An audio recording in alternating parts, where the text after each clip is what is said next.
कहानी के स्टार्ट में हम एक लड़के जॉन वू को देखते हैं जो कि एक छोटे से फ्लैट में अपनी सिस्टर और पेरेंट्स के साथ रह रहा था। वो अपना सारा दिन लाइव वीडियो गेम में गुजारता था और उसे पबजी गेम खेलने का काफी हद तक क्रेज भी था।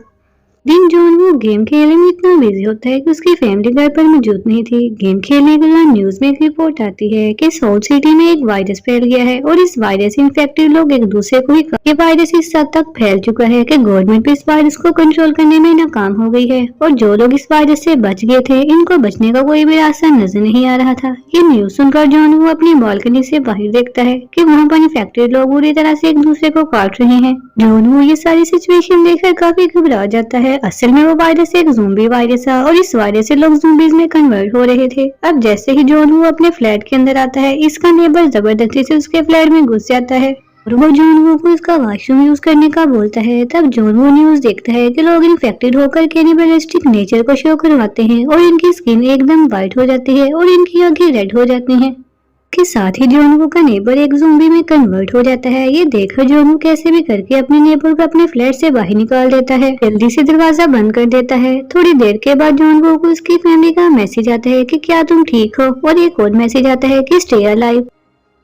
जॉन वो एक स्टिकी नोट पर अलाइव लिखता है और उस नोट को अपने पेरेंट्स की पिक्चर पर चिपका देता है और ऐसा जॉन वो खुद को मोटिवेट करने के लिए करता है और खुद को फ्लैट के अंदर ही बंद कर देता है। के बाद वो मेन डोर पर फ्रिज को as a barrier gate use करता है ताकि वो ज़ॉम्बीज को अंदर आने से रोक सके और अपनी हेल्प के लिए एक नोट स्टे अलाइव को सोशल मीडिया पर अपलोड करता है ताकि कोई इसकी पोस्ट को पढ़कर इसकी मदद को आ सके। लेकिन इस पोस्ट को देखने के बाद कोई भी इसकी मदद के लिए नहीं आता कि जहाँ पर वो रह रहा था वो सारा एरिया ही ज़ॉम्बी वायरस से इन्फेक्टेड हो चुका था। ये सब कुछ उसने एक ड्रोन कैमरे के जरिए पता लगाया था जब उसके पास सिग्नल मौजूद थे। इसके बाद उसके मोबाइल की बैटरी भी डेड हो गई थी। जॉन वू के नेबरहुड में ये वायरस बहुत तेजी से फैल चुका था।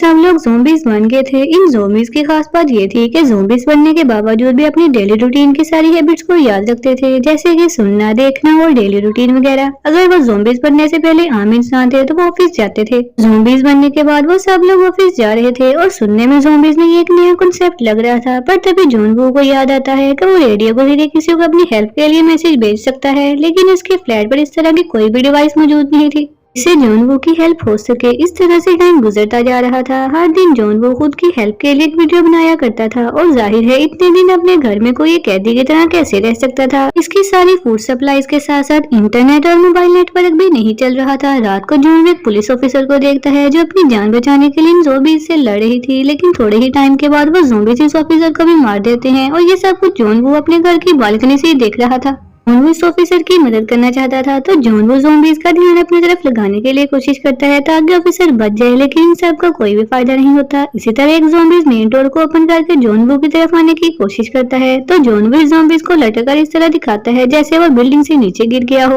उसके साथ ही ज़ॉम्बी नीचे गिरकर मर जाता है, लेकिन यहाँ जॉन वू ने अपनी माइंड का बड़ी चालाकी से इस्तेमाल करते हुए खुद को बचा लिया था। अब जॉन वू ज़ॉम्बी से तो जान बचा लेता है, लेकिन वो देखता है घर में खाने पीने की सारी चीजें खत्म हो गई हैं। जॉन वू ड्रिंक करके जिंदा रह रहा था। शुरू में जॉन वू को अच्छा फील होता है। ड्रिंक करने से इसको हेलुसिनेशन होते हैं कि उसकी फैमिली घर आ गई है और सब कुछ ठीक हो गया है, लेकिन असल में तो ऐसा कुछ भी नहीं हुआ था। पर तभी अचानक उसके मोबाइल फोन पर नेटवर्क आता है। उसे अपनी फैमिली की तरफ से एक वॉइस मैसेज मिलता है। वो मैसेज उसकी फैमिली का आखिरी मैसेज था जब वो इंसान थे, लेकिन अब उसकी फैमिली भी ज़ॉम्बीज में कन्वर्ट हो गई थी। देखकर जॉन वू को काफी गुस्सा आता है। वो घर की चीजों को तोड़ने लगता है और घर का सामान तोड़कर वो फ्लैट से बाहर आ जाता है, लेकिन इन खतरनाक ज़ॉम्बीज से लड़कर इनका खौफनाक रूप देखकर वो वापस अपने फ्लैट में आ जाता है और अभी इसके माइंड में सिर्फ एक ही बात है कि स्टे अलाइव। ज़ॉम्बीज को देखकर जॉन वू ये डिसाइड करता है कि वो ज़ॉम्बीज तो बिल्कुल भी नहीं बनेगा। ये सब सोचकर वो खुद को फांसी लगाकर सुसाइड करने ही वाला था, पर तभी कोई सामने वाले फ्लोर से लेजर लाइट की मदद से उसको बचा लिया था। वो उठकर देखता है तो उसके सामने वाली बिल्डिंग में एक और सर्वाइवर बची हुई थी जिसका नाम किम योबिन था।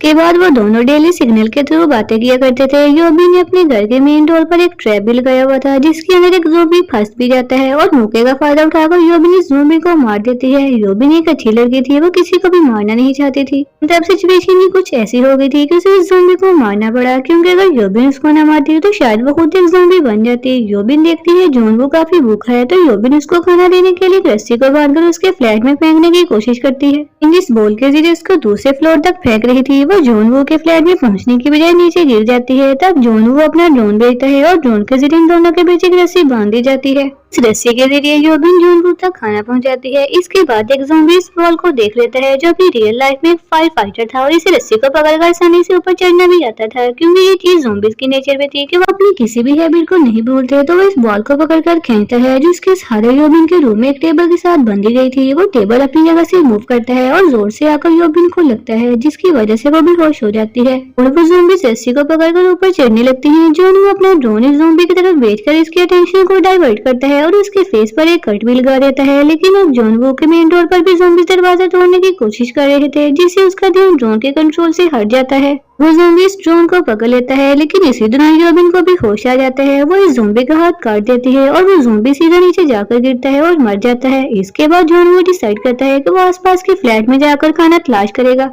ज़ॉम्बी के पास एक चाबी लेता है और फ्लैट के अंदर चला जाता है और जिस ज़ॉम्बी से उसने की ली थी, जॉन वो को लगता है कि शायद वही इस फ्लैट का ओनर है। इसको वहाँ पर खाने का सामान के अलावा वॉकी टॉकी, एयरफोन और इसके साथ साथ माउंटेन हाइकिंग का सामान भी मिलता है, जिससे वो ये सोचता है वहाँ पर रहने वाला आदमी काफी एडवेंचर करता था। इसके बाद जॉन वो बेडरूम में जाता है, वहाँ पर एक लेडी को देखता है जो मरी हुई थी। तभी इस फ्लैट का ओनर ज़ॉम्बी आकर उस पर अटैक कर देता है, लेकिन वो किसी भी तरह अपनी जान बचाकर वहाँ से निकल जाता है। वो एयरफोन की मदद से रेडियो के थ्रू अपनी हेल्प के लिए मैसेज भेजना चाहता था। अनफॉर्चुनेटली रेडियो भी डाउन था। इसके बाद जॉन भी एक वॉकी टॉकी योबिन को भेज देता है। वो दोनों इस वॉकी टॉकी के जरिए एक दूसरे से बातें करते रहते हैं। योबिन जॉन को बताती है कि इसे हाइट से बहुत डर लगता है। यहाँ पर हमें ये बात पता चलती है कि खाने पीने के अलावा इंसान को किसी के साथ की भी जरूरत होती है। अकेला रहना भी इंसान के लिए कभी भी किसी नुकसान से खाली नहीं होता। पानी पीने के लिए दोनों बाहर कंटेनर रखा करते थे और जब बारिश होती थी तो कंटेनर पानी से भर जाते थे। एक दिन बहुत सारे ज़ॉम्बीज इस पूरे अपार्टमेंट में फैल जाते हैं और इन ज़ॉम्बीज की मूवमेंट से ऐसा फील हो रहा था कि बारिश हो रही हो, लेकिन असल में इन ज़ॉम्बीज के भागने की आवाज़ थी। परेशानी में योबिन से कुछ चीजें गिर जाती हैं, जिससे आवाज पैदा हो जाती है। आवाज सुनकर सारे के सारे ज़ॉम्बीज योबिन के फ्लैट की तरफ आने लग जाते हैं। फिर जॉन वो योबिन के साथ वाले फ्लैट से अपने घर के लैंडलाइन नंबर पर कॉल कर देता है, जिसकी आवाज से सारे ज़ॉम्बीज योबिन के साथ वाले फ्लैट की तरफ चले जाते हैं। यानी कि इन ज़ॉम्बीज के सुनने की पावर काफी स्ट्रॉन्ग थी। ये दोनों बात करते हैं कि अगर ये लोग ऐसे ही यहाँ पड़े रहे तो एक दिन मर जाएंगे।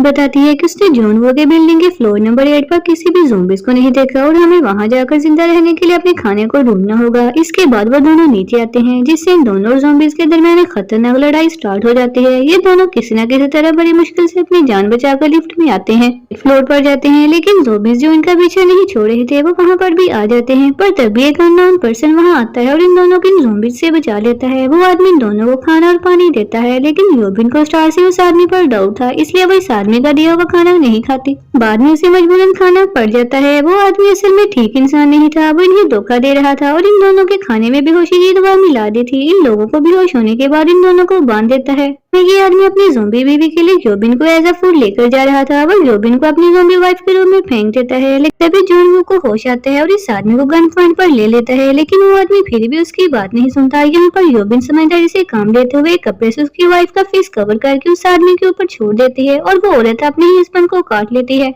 योबिन ना चाहते हुए भी इनको मार देती है। गोलियों की आवाज सुनकर सारे ज़ॉम्बीज उस फ्लैट की तरफ जाने लगते हैं और योबिन जॉन वू से कहती है उसे शूट कर दे, बट तभी उनको हेलीकॉप्टर की आवाज आती है। वो ज़ॉम्बीज का काफी मुकाबला करते हुए बिल्डिंग की छत पर आ जाते हैं, लेकिन अफसोस वहाँ पर इन्हें कोई भी हेलीकॉप्टर नजर नहीं आता। वो दोनों से बची हुई गोलियों से इन ज़ॉम्बीज को शूट करते हैं और साथ ही साथ वो अपने लिए प्रे भी करती हैं कि वो बच जाए। वहाँ पर हेलीकॉप्टर आ जाता है और इन ज़ॉम्बीज को शूट करते हुए दोनों को सही सलामत में रेस्क्यू कर लिया जाता है। वहाँ से निकल ही सिग्नल भी आ जाते हैं और इनके फ्रेंड्स के आए हुए मैसेज को देखकर खुश हो जाते हैं। वो दोनों सर्वाइवर अपनी पिक्चर को नेट पर अपलोड करके अपनी लोकेशन बनाते हैं। फाइनली जॉन वू का स्टे अलाइव बन जाता है और इसके साथ ही ये कहानी यहीं पर खत्म हो जाती है।